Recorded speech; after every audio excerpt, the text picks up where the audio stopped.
Good morning, everybody. Thank you for tuning in to Lots of Listening Podcast. I have my guest here, Michanna, Tate. Is it Tate Tally or Tally Tate? Tally Tate, not hyphenated. With Access Law. And so we are going to, I'm going to actually let her tell you about her. And because her bio is so long that I prefer that she breaks it down in the simplest form to tell us about her so that you all can understand how powerful of a woman she is, how educated she is, and this is somebody that you want to truly gravitate towards. So I appreciate her for taking time out this morning with me to do this podcast and to get the word out to the public. Like, we want to educate as many people as possible, from the younger generation all the way up to the older generation. And so that is why I'm doing this. This is one of the reasons why God placed this on my heart to have this podcast, because I feel like that we can reach way more people, because a lot of us hold our phones constantly every day. So, Michanna, will you please give us a little information about yourself, please? Sure. Michanna Tate, born and raised in Greenville, graduate of Southside High School, class of 2000. After high school, I moved to Washington, D.C., attended Howard University, graduated with my bachelor's degree in 2004, master's degree in 2006, and I actually was a scientist for a civilian company that had a government contract, so I worked in a lab. Kind of got tired of DC and the traffic and all that and moved back to Greenville in 2007. I was a professor at Greenville Tech all of 2008, and then I went to law school in 2009. Graduated law school in 2011, so I have been a practicing attorney here in the upstate. My office is in Greenville for the last 13 plus years or so. I currently specialize in real estate litigation, estate planning, personal injury, med-mal, but I've handled pretty much everything. Used to do family court, divorces, child custody, done adoptions. I used to do criminal defense. I was a prosecutor, a DUI prosecutor for the South Carolina Highway Patrol. And I also have some clients, I handle all their business stuff. Handled probate, so I've kind of like had my hand in everything legal. I usually say like I've done everything except immigration and bankruptcy, but and I'm a professor, so I teach paralegal students, I teach business students and MBA students. I've taught at USC Upstate for 5 years and some other higher education institutions. So yeah, I'm kind of like well-rounded. I'm a scientist, a professor, a lawyer. Yeah, it's a lot. And again, like she said, it is a lot, and that's why I wanted her to break it down for you, because it is a lot.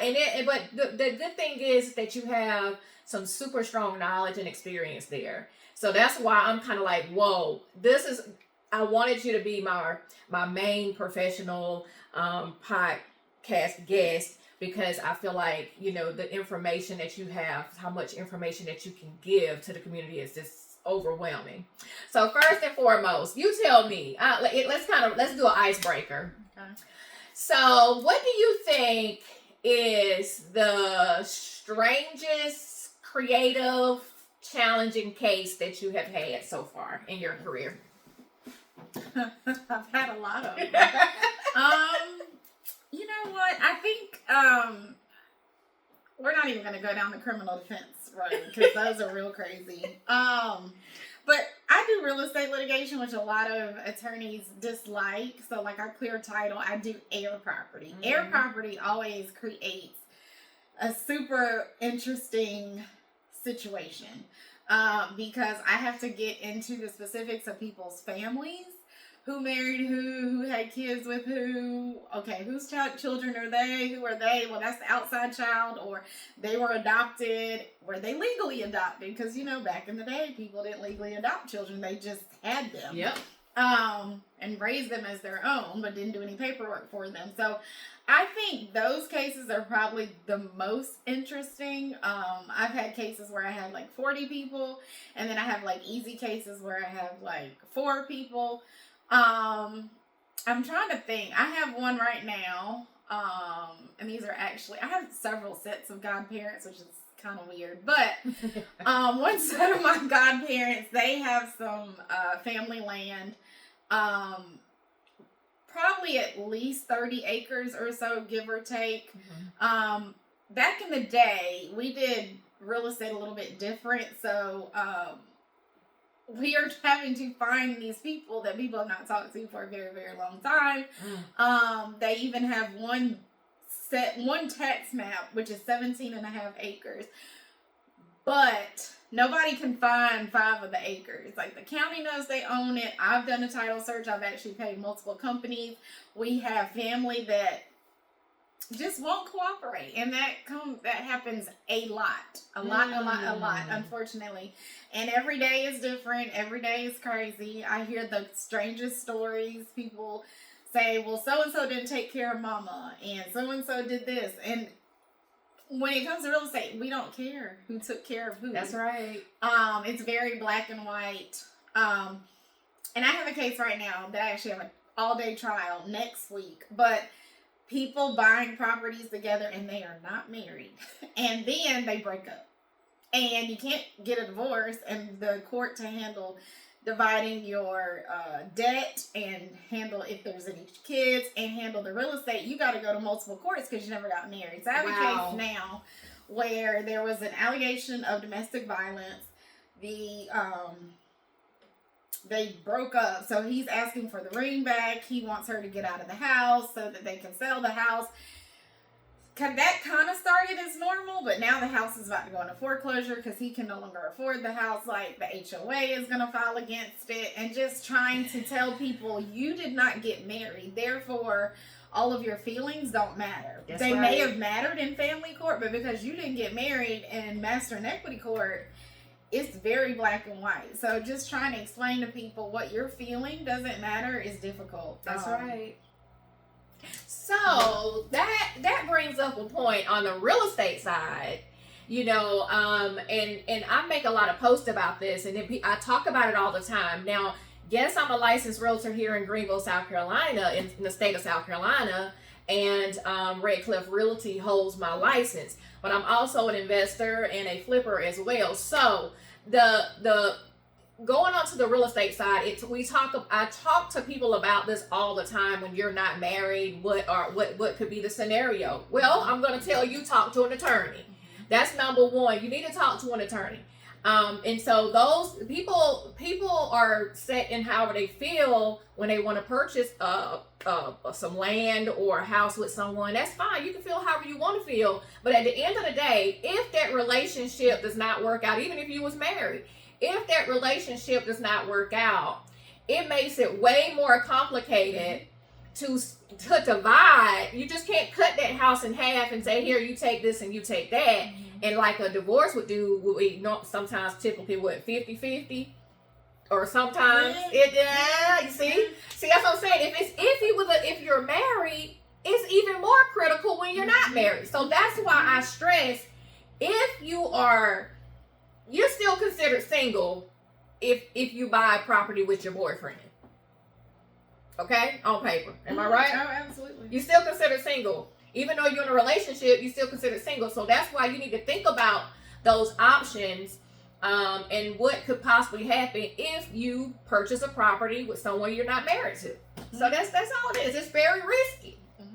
It could be a situation where you can lose it all, or it forecloses, and neither one of you get anything because you might be upside down. Who knows? Yeah. Who knows what kind of creditors are after your boyfriend? Who knows what kind of creditors are after you? You may not be paying attention to your mail. Yeah. So, we can talk about a whole lot, but at the end of the day, it's how we set things up properly to make sure that we avoid those heavy fees that come along with attorney fees. Because again, I've seen where attorney fees can go from, for every 30 minutes, it's $100 for every 30 minutes, versus, let me just purchase this house by myself and avoid all that. Okay, So if you and to retain an attorney, it varies, but you're talking thousands to retain someone. Nobody's gonna touch your file until you drop the money, drop the bag. So that's why I try to tell people, like, you know, when you have these situations, if you don't have the bag carrying on with you, then you in trouble. You in trouble. You at the mercy of the court. That's pretty much what it is. Now, what should we talk about first? Really, like. Well, I know that we're here to talk about the difference between the older and the younger generation. And like I said, because I do deal with heir property and estate planning, I hear both sides. So we can talk about that. There's a big gap. And quite honestly, I don't think either one of them are right. It's kind of that people need to listen to people that deal with this type of stuff. I don't want to hear what your cousin's baby mama's daddy's girlfriend said. Right, or what happened to such and such when they went to court. Because every situation is different. Absolutely. There's no way to compare one case to another at all, because every case is different. I don't care if you don't think so. I promise you every case is different. The facts are different. The numbers are different. They're all different. Okay. Also, I mean, it makes more sense to pay attention and listen to somebody who goes to court. So that's what I tell people. Like, if I'm drafting estate planning documents, like, I've gone to court when this doesn't work out or there's confusion over the will. I've gone to court when multiple people own property together and cannot agree. I know what's going to happen. And different counties handle it different. Like, we have laws, of course, but there's interpretation. We have different judges. When it comes to real estate, if you live in a small county, we don't even have master and equity judges. We have special referees that are just attorneys who deal in real estate. And guess who? It's up to me to even pick the special referee. So you're getting all these different interpretations of a law that is not giving you all the parts. The law can't, because there's way too many situations. So it's please, number one, whether you're old, young, in between, please listen to people who know what they're talking about, who have the experience. I hate when people call me, they're like, oh, it's super simple. It's actually not. I usually tell people, if it's simple, why is the judge telling you, or why is the court telling you to get a lawyer? Because it's not simple. It's not. It's not. It's not. And this all boils down to what? Somebody not having a will, someone not having someone to transfer a deed of distribution. All of this falls down to not having the simplest document, which costs hundreds. It costs hundreds versus thousands to correct it in court. Absolutely. So that's why I try to tell people, when you get I try not to tell people nothing, because I'm going to send you to somebody that knows, because I'm not licensed in that field. But what I will say is, you need to talk to somebody about your will. You need to talk to somebody about deed of distribution when somebody passed away. But why do we wait until somebody passed away to try to fix something? We need to have stuff fixed while that person is still living, because that moment the person passed away and y'all didn't get everything corrected before they passed, it makes it even more complicated. And then it's a possibility that a child that you didn't even know about pops up. Absolutely. And next thing you know, you got to split it with them. Or why do we not update our wills like we should? If you have an extra child, you when you first set up your will, you had one child. Then you have another child 2 years later. You don't update your will. You have to constantly update your will when there is more kids. That's why I try to tell people this. And then so when that house come to me to sell, because I'm ordered to sell it, they understand the court is gonna look at all the evidence. We put together a family tree. We have to know date of death. We have to know the order in which people died. We have to know when they died, were they married, did they have any kids? If they did have a will, what does it say? Was their estate probated? Was it not? If it was not, we have to get a guardian ad litem appointed. A lot of times people think guardian ad litems are only in family court cases, child support, child custody. No, we get guardian ad litems appointed in real estate cases if their estate was never probated, because it's up to the guardian to go be nosy pretty much and figure out, are there some outside kids? Are there a wife that they never got divorced from? Like, they were separated 20 years but never got divorced from. Guess what? They're going to have interest in this house or in this property.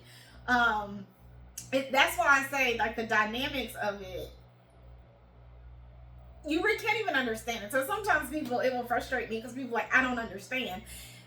You don't have to. That's the thing. Like, you know that saying, like, let go and let God. I understand why people can't do that, because they can't even let go and let a person they can physically talk to. Like, you're supposed to go to people that know what they're doing. We're going to take the problem away from you and take care of it. That's what lawyers do. Mm-hmm. We take that burden off of you. You just have to let us do what we do. And it's okay that you don't understand. You don't have to. You know, the key obviously is to pick an attorney that you think has your best interest at heart, and then just let them do what they know to do. The other thing that irks me is people will have been dead 25, 35, 40 years, but now it's an emergency. It's not. And these cases take a while, but it's not an emergency. Yeah. This has been like this all this time. Now the family wants to sell the property because it's in disrepair. And like she said, maybe there are judgments, maybe there are liens. One of my clients has like $1 million lien from the federal government. He only owns maybe 1/12 of a house, and the rest of the family wants to sign. Property's listed under contract. Everybody signed. They didn't even have to go to court because they all agreed to sell it. Guess what? Can't sell it. It's stuck. I just don't understand why we let a house go all the way down with a roof falling in before we say, let's sell it. When you can actually sell it way before then, make more money, maybe have some money there to go towards your children's college or whatever. Mm-hmm. And I just never quite understood that mentality of, or I'm not going to pay the taxes, I'm just going to let it go back. Mm-hmm. Because you're so mad that you have to split it with everyone. I want us to get out of that mentality, because it makes it really hard for a real estate agent to come in and want to sell something that's falling in, and then y'all want top dollar for it. Mm-hmm. So that's number one, because that's one of the hardest things to do, to help people understand that you may not get top dollar for this. It may only go for such and such. You may walk away with nothing at the closing table. Mm-hmm. You may have to come to the closing table with money. So why would you let the house fall in, mm-hmm, and get less money for it, mm-hmm, versus go ahead and sell it while it's still in pretty decent shape? Go walk away with your money, set up your paperwork right. If not, go to an attorney that can handle it, and you still can walk away with something, right? But I don't know. I just feel like there's some generational trauma there, or mental. It's a mental thing. I want to say illness, but I don't want to say illness. You know what I'm saying? Because I feel like something is there that make us have that stronghold to not want to let go of a property, when that we know that the best thing to do is to go ahead and get rid of it. And then we finally come to our senses once the house don't fell in, and now I got mold and water and everything is damaged. So I'm just trying to I want us to get past it, because if you really want to set up your grandchildren, your great-grandchildren, and all of them, if you want to set them up properly, all you got to do is schedule an appointment with an attorney, sit down with them, and set up everything properly so that you don't have these issues at the end. I mean, then something still may come up, because we might have forgot this or forgot that, but it won't be so extreme that you just, it's overwhelming for you. So that's why I just feel like, we got to get past that as a community. We really do. Yeah, I think part of the problem, and I see this on Facebook, and every time I see it, says don't sell grandma's house. I disagree with that statement very, very, very, very strongly. Don't sell grandma's house for less than fair market value of, what you can actually get for it. But I think culturally, and now I handle air property cases though for all races and generations. But I will say culturally, there, especially in the African American community, we just feel like if we can say we own some land, that says something about us. Or we have those acres down there. Are you doing anything with it? Is it benefiting anybody? Are y'all just paying the taxes? Is it stuck?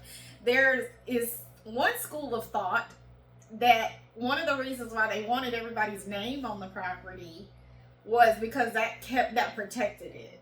so nobody could take it. The reality is that it's stuck.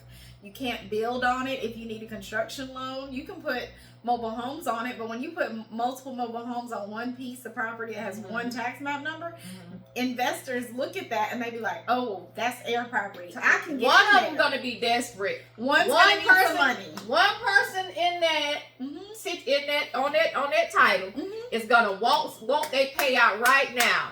And the moment that person transfer to an investor, even though that investor don't have full ownership, that can what? We're gonna turn around and sell it. We're gonna force them out. Don't force the sale. Because, and I specialize in this. So here's the thing. Investors, I actually have a client now. He's an investor. He bought 12% of 2 houses for like $6,500, something like that, right?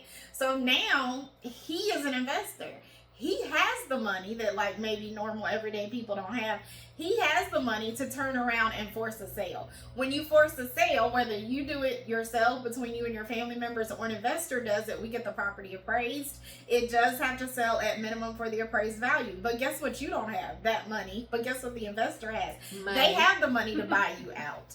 You can't refinance the house to buy out your family members. You can't get a mortgage for that. So unless you have liquid money sitting somewhere, you're not gonna be able to buy it out. So actually having property in the name of all these family members actually puts it at risk.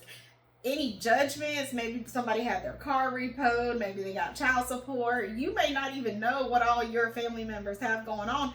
That attaches to the property. If it gets to the point where it's in disrepair and the city or the county pushes it over, they put a lien on that property as well. And you have to be careful with liens, because whenever there is a lien, it's possible, like judgments, they attach to all your property. So not just like your family property, a judgment will attach to your house too. Right. So, you know, you have to be super careful about that. So you can sell grandma's house, like if you do not have the money to keep it up. And that's another thing. You keep saying, oh, get your paperwork together, and that's important. But what's even more important in that paperwork is to pick somebody who can actually handle it.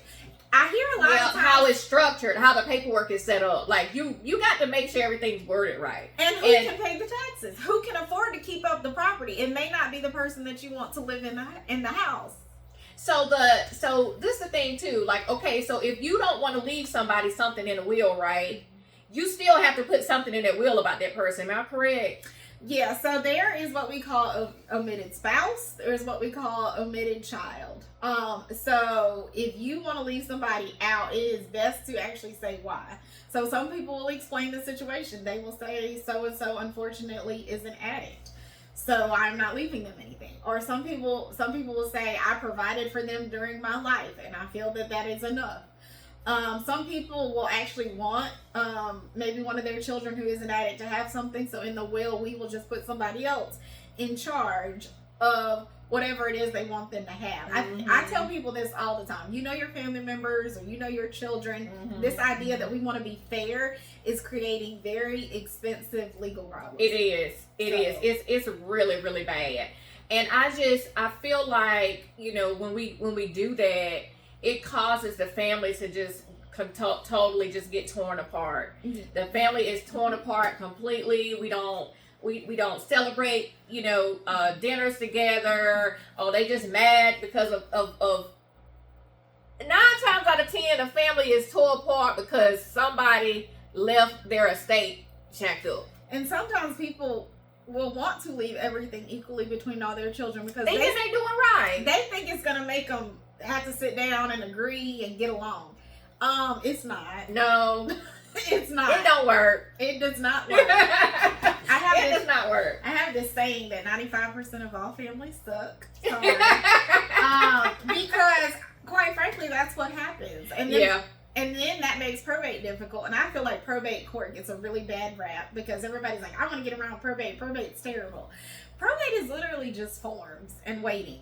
The only thing that makes it terrible is your family members, whether you know them or not. You may, like, a lot of people just find out they're related to so-and-so later on in life. Yeah. But it's not probate's fault because probate actually does a great job of making sure what is supposed to go to you, that's right, goes to you. There's oversight, and for some reason, we don't want no oversight. Well, so this is the thing, and so I agree with what you're saying, but I also feel like if you have everything set up, it's a way to avoid probate. There's ways to avoid probate if you have everything set up right. Just in case you don't have everything set up, then probate is your next step, right? So, but this is the thing, once your file goes to probate, that's public information. Am I correct? Absolutely. So that makes it public information. So that puts more of a bullseye right on you. Or one of your family members, because probate is going to have to dig up every piece of family history to make sure this is right. And that brings me to the next topic of when we set up our obituaries and all this stuff. And I just thought, that's the one thing that came to me is like, though, when we do this, we be putting everybody, their mom and daddy, sister, brother, they don't even be related in the obituary. Guess what? What happens when that happens, when they put that in that obituary? They be putting people that ain't even blood related in there. Or adopted. Legally. Yeah. So like, what? I just think about that a lot. Like, what in the world? And they're like, they made me turn in this obituary. And then we don't keep up with the obituaries. What if it's not in the system? I got some right now. Multiple obituaries there, and I will say though, because people are not spending as much money on funerals anymore, some people are opting to not have an obituary. But for what we do with real estate, that makes it more difficult, because at least the obituary gives us a starting point. But like she said, please, and I know you may feel like that's your sister, or your daughter, or your son, or your cousin, but like, that causes more paperwork, because when you put people in obituary and say it's a son or a daughter and they're not, that's more paperwork that you have to fill out, that you have to say, hey, yeah, they're in there, but legally, biologically, they are not their child. So please don't do that. You're just creating more work for yourself. And I know some people get really, like, I don't know, touchy-feely about what an obituary says and how it names the people. But we look at that. And if that is wrong, I mean, would you want somebody that's legally not entitled to something to get a part of the money from a property that's sold because y'all decided to put them in the obituary so they wouldn't be mad at you? Well, you're just going to have to be mad at me. Because like I said, I'm having everything going to be set up. Well, nobody got to do much of nothing. So I don't want to have all these problems. I fuss at everybody in the family about make sure you get your stuff updated. I don't want these problems again. And that's one of the reasons why I went into real estate. It was because of that. So, we got to set up our stuff properly. Now, the next topic I want to talk to, as far as I'm going to talk on the real estate side, because I feel like a lot of the young adults and the younger kids, we don't really structure them properly to even want to purchase real estate. So I'm gonna talk about that, but I also feel like there's a legal side to this thing too, because if you're gonna leave property to a minor or something like that, then that's something that need to be discussed. Like, you just can't just say, oh, if you leave it to a minor, that goes into, you got to deal with the parents. Like, you can't think that you're just gonna just leave something to a minor and the parent is not gonna be involved. So can you talk about like when people leave stuff to minors, or if they purchase a property and they say this title, this I want this transferred to this person, what could the parent do? What are the things that could possibly go wrong with transferring real estate to minors? Yeah, so legally, someone under the age of 18 cannot own real estate. I cannot stand when I see on Facebook that so-and-so bought their 16-year-old a rental house. No, they didn't. Because a 16-year-old can't own anything. They're a minor. So what happens is, for minors, you have to set up a guardian, right? Like, so if one parent is deceased, it defaults to the other parents, and people will want to write out that other parent from that child, even though the parent never maybe provided anything for that child. They're still their other parent, so it defaults to them. But if, let's say, both parents are either deceased or not stepping up, then you name a guardian. A guardian actually physically has the child. right? But you can also name a trustee for the child, meaning they will hold their real estate, they will hold their money, whatever you left them, the trustee will hold it. And you can actually say when the child gets it. So some people are not saying 18, some people are not saying 20 or 21 or 25. I've had people say 40. I've had people put specific guidelines into the will or a trust, and we can talk about that if you want to say, okay, if they meet these milestones, if they graduate high school, if they then go to college, and then we got the question of, well, what about a 2-year, a 4-year? Like, what is the specifications? Sometimes people will set up that the child can have a certain amount of money. Like, yeah, they're a minor, but trustee, they may need a car when they're 16, 17.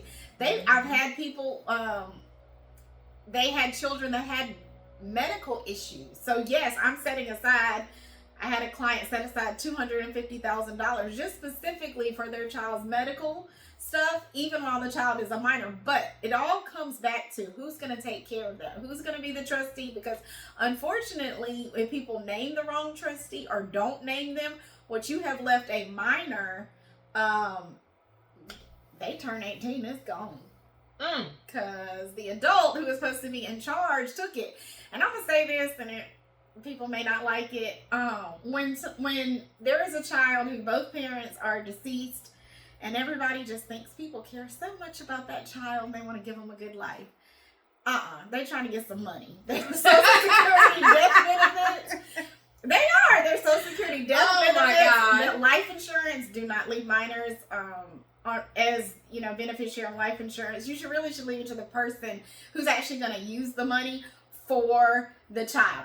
So I have seen where people, and we say minors, but it could be an older person. It could be an incapacitated person. Same thing. They are looking for the money. And they will, to me, take care of a minor or an adult who needs care. That's a lot of work. And I don't know that it's worth it. But a lot of people think it is. It don't even have to be that much money. So you got to be careful when you leave something to either a minor, because they can't own it, or to somebody who's mentally incapacitated. Then we end up in a situation like Wendy Williams or Britney Spears, guardianship, conservatorship. You do not want that. You just got to be very careful. Here's the thing. Who are you putting in charge? Can they be trusted? I feel like that's why trusts are called trusts. Can they be trusted to do right? It may not even be somebody in your family. I've had people actually name a nonprofit that will do it because they have employees. They have been doing this for, there's one nonprofit that I suggest people use because I had them testify in a case and they did a great job. Has been around since before the 1900s. They're not going to steal your money because they don't need it. But you have a family member get on hard times, they may take that money that's supposed to be going to that child. Ching ching. So it's like all these things to think about. Who can do it? It doesn't have to be a family member. I have actually had a lot of people starting to name guardians for their children. They're not their family members. Maybe they don't like how they grew up, so they don't want their family to raise their child. They may want a friend that maybe has children roughly the same age. The child can grow up with friends. Also, people will choose friends who maybe monetarily can give that child the life that they want. I think culturally, we just think they're going to go to their grandma or their aunt, or maybe not. Can they provide for that child? Do you want them to live a life of struggle? Wow. It's a lot to think about. It's a lot to think about. And so I'm gonna switch to another topic here. So when someone is they're going through separation, they're going through divorce, and then when they have a home or some land that both parties are agreeing to sell, and this is something that I'm actually going through with some clients right now. What is the best process to try to handle the situation if you have someone that's going through separation and they're headed towards divorce, custody stuff and all that stuff on the back end, but they both are agreeing to want to sell the property? What is your best option? I've sold properties like this before, but I just want to hear it from your standpoint. So if the parties agree, it needs to be in writing, so it is very clear, and that writing has to be very specific. I usually see people that are not attorneys will write an agreement, and when I read it, I'm like, well, I still got questions. It's not specific enough. Also, keep in mind, you know, everybody's like, well, we had an oral agreement and an oral contract is valid. An oral contract is valid, but it's not valid for real estate. That's right. So if it is in writing, it needs to be in writing. It needs to be very clear. So you're going to sell the property. Okay, is anybody getting reimbursed for additional expenses or improvements they put into the property? Then when we get down to the money that's left, are we splitting it 50-50? Are we not? You know, all those things. Are they going to agree on who lists the property? That's another issue. Are they going to voluntarily sign every time something needs to be signed? Because I have situations where, oh yeah, we agree.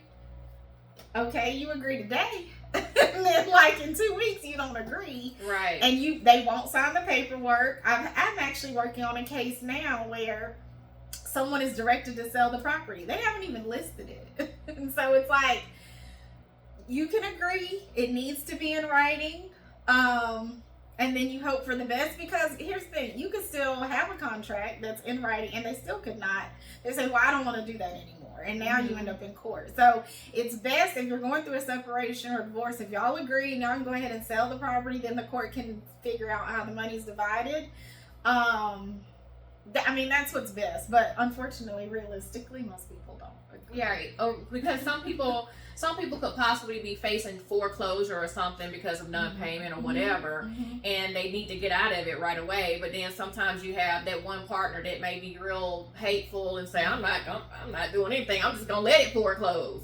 And then these things, I've seen these things happen before, and then it's like, oh shoot, like what are we gonna do? Like, yeah. If you know, and this could be married, not married, heir property. If you know a property is going to foreclose, y'all do not have the money, please sell it. Please list it with the realtor before the foreclosure papers are filed. Because once they're filed, it's up to the lender who is owed the money whether or not they will let you sell it in a private sale. Let me tell you why you want a private sale. Because in a private sale, you're going to get top dollar, right? Because it's just listed like all these other houses out here that are for sale. If it goes through foreclosure, it's sold at an auction. You're not going to get that much money at an auction. And it may sell for more than what the mortgage is on the property. And then there's all these other processes you have to do to try to get the surplus funds. You got to file that with the court. There may need to be a hearing. And quite frankly, let's just be honest. If it went into foreclosure, that probably means you don't have any money. So are you going to have money to hire an attorney to get you the surplus funds? Probably not. So if you know a property is going to go into foreclosure, people, I don't know, they think the Lord is just going to drop money out of the sky. And sometimes you do. But I ain't never went outside and it just came down. So I'm just maybe one day, girl. I mean, it has to come from other people, right? Like right. Men have to give it to you. And if let's be honest, if we know there is I'm not doing anything to get this extra money to save it from foreclosure, go ahead and list it. Because here's the thing, you could get a good lump sum of money and you can start over. But why would you just have nothing? So this is the thing too. I think about this. I was thinking about this the other day, and I was like, okay, well, sometimes it's one partner that is on the mortgage, but both partners are on the deed. Well, understand that even if you are the partner that's not on the mortgage, that if they type in your name and your name pops up under foreclosure, because they're going to do a foreclosure action against you as well, the person that's not on the mortgage, that can make yourself look kind of, you know what I'm saying, suspect. And so I feel like that does some type of damage when, even if you're not on the mortgage, but you on that deed and they have to do a foreclosure action, because most mortgage companies are going to search the database to see if you have any judgments out there. And even if you're trying to move on after divorce or whatever, and you still tied to a foreclosure or something like that, then understand that's going to pop up and they're going to have questions for you, and then there's going to be additional paperwork that you have to fill out. And so I've seen that before. So don't think that just because you're not on the mortgage that you're free and clear, because you're not. You're not. Ooh, that was good. That was real good. I could go on and on and on and on and on about that, but I've sold properties when people are going through divorces and stuff before. So this is all part of how this thing plays out. But I just feel like, again, it all falls down to paperwork, making sure everybody's on the same page, trust. It all falls down to that trusting someone. Mm-hmm. But if things just don't work out, just go ahead and agree to sell and move on. Because it's just, to me, it's just like, don't set yourself up for all the extra chaos. You're already dealing with trying to foreclose or trying to sell the house, and then you're dealing with children. You want the children to stay calm. Like, don't get yourself all caught up in too much stuff where you lose focus of what really matters, and that's really your children. You know what I mean? So that's why I tell people, like, focus on those things. Just move on. Wow. So now, let me back up, because I done sold some houses. We were talking about how them houses be falling in when everybody get ready to sell them. Mm-hmm. Now, I'm a flipper, and people so we got foreclosure. We have people that we almost foreclosed. Mm-hmm. I have rescued people that was about to go into foreclosure. Right? Understand that it takes a lot of money to get that house built back up. Mm-hmm. So if you think that you still gonna, as the seller, you think you're gonna walk away with a whole bunch of money, you're not. You're not. I'm just telling you. I got both my cameras going. You're not gonna walk away with a lot of money. Why? Because a person is catching your mortgage up. Mm-hmm. They're might be assuming your mortgage. Mm-hmm. They rescue you from foreclosure. They got to put over 80, some between 40 and 80 grand in your house to get it up to par to sell it. Like, understand, don't be looking for a ching like that. It ain't gonna happen. So that's why I'm trying to tell I'm educating y'all now. Because when you want to sell something that's falling in, don't expect a whole lot of money. Just don't. Because it takes a lot of money to get that house up to par. It does. And I can go over numbers, but I'm going to do a one-on-one session with myself and you all and help y'all understand how these numbers work from an investment side of things. And that investment side is very, very important when it comes to the numbers. So that's why I'm telling people, like, but some people, look, Michanna cleared, what you do? You quiet the title for me on one thing. Mm-hmm. It had 10 people on there. I think more. And yeah, and that house just still sitting there, and I'm still trying to figure out what I'm gonna do with it. Yeah. Because it's gonna take at least 80 grand to get it up to par, or it's gonna take at least 30 grand to get it rent ready. Mm-hmm. Okay, so don't think that you sitting on a dime, your gold mine or something. I just want y'all to understand. We say, well, we got property. Yeah, you might have property in a hot area, like City of Greenville, District 25, City Part. The Cliffs. I handled an air property case in the Cliffs. You might be sitting on the gold mine. Woodruff Road. I got clients that have property on Woodruff Road. It's stuck. But if somebody gonna come and push that house over and build something else on there, they gonna try to minimize what they want to give you for that property. They don't want to give you a lot for it. They really don't, because they're gonna have to do a lot to get that land or whatever up to par. So just understand that fact. And I'm not saying that to discourage anyone. I'm just a realist, and I don't really sugarcoat anything. I don't be chasing nobody around no bush. And I think that's what people have understood about me, that I'm just telling you exactly how it is. Don't expect a lot when the house is in really bad shape. Okay? Now you can say, I want as much as I can for my property, and you know it's leaking. And she will get you, I'm telling you, I've seen her work miracles. She will get you the most that you can get for that property. I have been surprised at how much people will pay for properties that they literally push over the next day after closing. I sold one in Nickeltown. That house, you couldn't even, y'all, the floor was gone, the foundation. We could not find the foundation on the house. You walked in, it felt like you were walking in mud. No foundation. It was on the 0.10, tiny little itty bitty lot, and the house was over 100 years old. That house was over 100 years old. I just thought about it. That house was over 100 years old. Tiny. What you think they got? Nobody was offering over $30,000 to $40,000 for that house. Okay? but they got 98,000? 98,000 for the house. And it was a pushover. Mm-hmm. And I don't play about that because I feel like if you are going to sell something, I want to get you top dollar for it because I'm the list agent. I'm going to work, and negotiate those things for you. I get it, right? But the expectation, a realistic expectation is very serious when it comes to these properties, okay? Realistic expectation. If I go in and I got to flip this thing myself, then I'm going to be like, my budget ain't as big as a bigger investor. Like, I'm just going to tell you the truth. Now, if you want me to have it, I'll take it and I'll do something with it. But until then, you know, it ain't much I can do and try to sell it for you. But then push come to shove, if it don't sell, then you back in my ball, in my court, and then here we are. Here we are. That's all I got. Take it or leave it. And most people say, let me get out of this because I don't want to pay no taxes no more. So that's usually how it is. Yeah. So anyway, what else do we want to talk about? Let's talk about trust because I get that question. Oh yeah, let's talk about that because that's big. I think social media pushes this, and you have random people who are not attorneys or live in other states saying to get a trust. And here's the thing. I already thought about oversight, right? If you are from a family that needs oversight to make sure it's going to happen right, quite honestly, a trust may not be for you.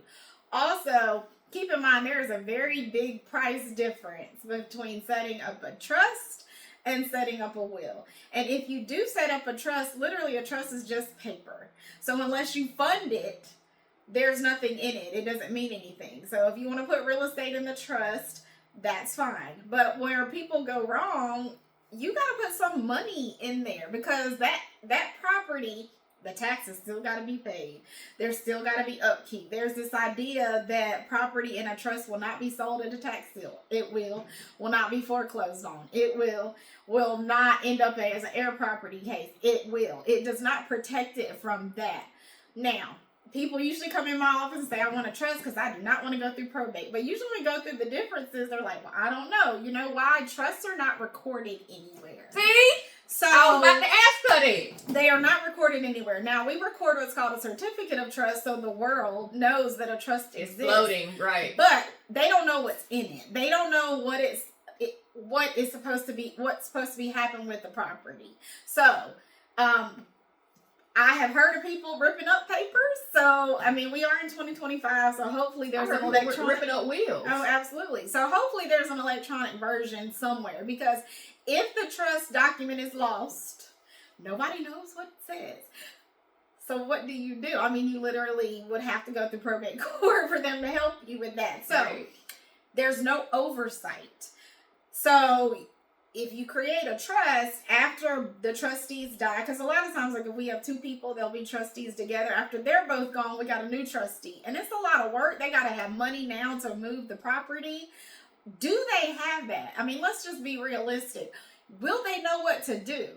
Because I've talked to clients who are like, my daughter's not going to know what to do with that. Even though there's a piece of paper telling her what to do, like where they want it to go, the procedure to do that, are they really going to be able to? So, once again, trusts are called trusts. You really have to trust that people are going to do right with absolutely no oversight. Because the beneficiaries of the trust may not even know what's in it because they were never given a copy. There is no oversight. It's not recorded anywhere. So you are at the mercy of the trustee. And I have seen trustees not do it, not split up the property. I had one person call my office, and there's all this land down there in Columbia. The trustee was supposed to get a survey, split it up between multiple people, and they just refused to. So now what happens is you can force that. Hopefully you have a copy of the trust and you know what they're supposed to do. If you want to force it, guess where you end up? Probate court. That same place that you tried to get around. And a trust is not the only way to get around probate. There's other things you can do. There's a new law that went into effect in South Carolina in July to add a beneficiary to your car title. You can add beneficiaries to your bank accounts. You should have beneficiaries on life insurance, pensions, retirement accounts. Depending on how your house, the real estate is titled, it may move outside of probate. So there's a lot of options. Just please stop listening to these random people on those social little media. snippets and TikTok stuff. And if you can't afford a trust, like, it's fine. I'm an attorney. We don't even do them in my family, quite honestly, because we know, especially we know somebody is kind of on their last leg. We just go ahead and get the stuff out of their name. That's another thing. Sometimes I feel like the older generation holds on to some of their stuff too long. People will call and be like, oh, well, we need to put my mom in a nursing home, so we need to move the property out of their name. They have a 5-year look back period. But quite frankly, once somebody gets up in age,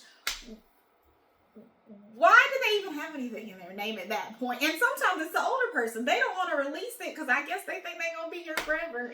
But do y'all understand that that's a difference between, okay, when you hear the story of someone saying, oh, well, they going to take my mama house if I put her in a nursing home. Okay, look, tell them what really happens, because a lot of people really, I'm so tired of hearing that. Will y'all please stop telling people that? You're going to lose your house if you go into the nursing home. What? Why are they saying that? They are saying that because technically they could, right? They could go through the procedure to do that and try to get the house. Have you ever seen it? No. Okay. And so realistically, here's the thing, right? So if someone is approved for Medicaid, now they can go into a nursing home with Medicare, but quite frankly, you'll end up with a big bill. My grandmother had Medicare, was in a nursing home, and the bill every month, even in a small town, was still $6,500 a month. So a lot of people in a nursing home will have Medicare and Medicaid. Medicaid is the one that people are concerned about will take the house. And now we're assuming they're actually going to get approved for Medicaid, right? Because there is a 5-year look back period. They may send letters and say they want their money back. And people get super duper scared. They may send a letter and say that they're going to file against the estate. But guess what? Let them. And that's the thing. Not just Medicaid, but any creditors that somebody that passed away has. They have to file against the estate. If they don't, ignore it. Sometimes the best advice I give is to do nothing, and people have a really hard time doing that. But be careful, not necessarily Medicaid, but creditors. Creditors can open up an estate. So even if you don't, they can. But guess what they would need? They would need a death certificate, and they will send a letter and say, hey, we need to clear out this debt or something similar to that. Send us a death certificate. You send them an original death certificate, they can open up probate and file against it. But so anybody can open up probate. Creditors can open up probate I've seen it with somebody that didn't even know who that person was open up probate for a family member. So that is true. So if a family member wants somebody else to open it up for them, that's possible. So on the probate form, there's a whole bunch of options in terms of who is opening this up. They would need to be able to get an original death certificate to do so, but if they have that, they can, because you may be in a family where just nobody opened up probate. You got to open it up within 10 years, and maybe somebody wants to open it up after year 9.5. Other people can open up probate. Creditors can, but here's the thing, let them file, because there's also what's called disallowance of claim. Just because a creditor filed against the estate, I've seen people, they'll just stop probate because they get scared. You can ask the court to say you don't have to pay that. I handled an estate in Spartanburg County several years back. When did Circuit City close? A long time ago. Circuit City credit card filed against the estate. Wow. And then we requested that the court order, we didn't have to pay that, and they did. I've never seen the court force a sale of real estate to pay a creditor. Can they do it? Yeah, they can. Like, it's on the books. Have I ever seen that happen? No. So how long does people have to open up probate? You have 10 years from the date of death. And let me say this, because this is another way to get around the whole creditors. Creditors cannot file against the estate if the person has been deceased for at least a year. So a lot of times people die and people want to hurry up and get their stuff, so they run to probate really, really quickly, open it up, and then you got this 8-month creditor period. And people hate that. I think that's one reason people say they hate probate, it takes so long. Well, just wait. Just wait so that creditors can't file against the estate. You have 10 years to do it. Now, don't let that 10 years mark pass, because that's a whole another situation. But I feel like somebody was trying to do open probate, but it was after the 10-year mark, and they sent them and said, oh, you need to talk to an attorney, a real estate attorney. That was just a simple. So now guess what? You got to pay some money. Yeah, you definitely do. And And if a property is being sold, depending on the attorney, they may agree that they can get some of their money when it's sold. But there's got to be money that's paid up front because there's expenses. We got to find people. We got to file it with the court. We got to then serve all these people. If we can't find them, we publish it in the paper. All that stuff costs. It is normal for costs on a case to handle real estate, air property to be $3,000, $4,000, $5,000. That money doesn't go in the attorney's pocket, and I think people think that no, this is going to all these third parties. We got to get the property appraised. Y'all did not probate the estate, so we got to hire a guardian. We got to pay them. You know, it's a lot to do. So if you just get it handled on the front end, because I see people will be struggling to pay for their estate planning, but I promise you, it's better to struggle to get a few $100s together than thousands. Because I ride past properties every day that people talk to me 3 years about they need to sell, and like you said, it's just falling in because they didn't have the money to handle it, and God forbid there's a lien against that property, or reverse mortgage. Well, that too, and that lien. You may end up with a lien against your house too. Reverse mortgages, that's also a thing. I actually don't think reverse mortgages are terrible, right? No, like reverse mortgages allow for people to have money to live a good life, right? Just know that once that person passes away, the house is either going to go into foreclosure, you're going to have to actually have the money to pay back all the money they borrowed, or you can have her sell it for you. So I think they're good. Why if you're older, why live a life of struggle while somebody could be, instead of you paying the mortgage, you're struggling, you can get money from the reverse mortgage company. Just know, now when you do that, just know what the end's going to be. They're either going to have to sell it, have the money to pay it back, or it's going to go into foreclosure. And like she mentioned, there may be property that's in the family or you owned with a boyfriend or a spouse, and it goes into foreclosure and you weren't on the deed or you weren't on the mortgage. They look for who their heirs are. So it's possible you could end up getting foreclosure papers on a property. You just were like, well, we're just not going to pay it because that ain't in my name, but you're the heir. So it does look bad. So it actually is good for everybody in the family to have all their stuff set up. Now, some people are stubborn. They're just not going to listen. But stuff that you didn't think is going to touch you can definitely touch you. So please, when people are giving you advice like this, we've done some seminars, and it's amazing the amount of people like, yeah, I'm going to come see you. And they don't even show up. Now they got to pay all this money for this information. And we only do this once or twice a year. So that's it. And I have tried to encourage people to ask these questions. They ask questions. Do y'all know how many questions that I got in my inbox? 0 questions. Nobody in this 5,000 friends that I have asked a question about their estate planning. And that was extremely disheartening. And but then you want us to be urgently ready to help you when you come in. I want something done right away. It's not going to work. And it's not going to work like that.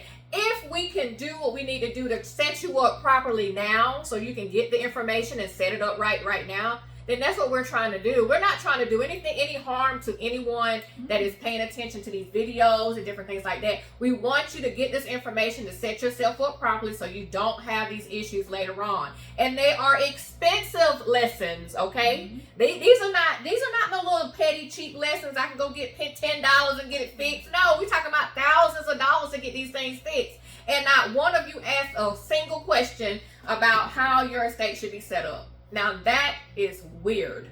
And do it before people get diagnosed with cancer, before people get dementia, Alzheimer's. Yeah. Unfortunately, you can go out here tomorrow and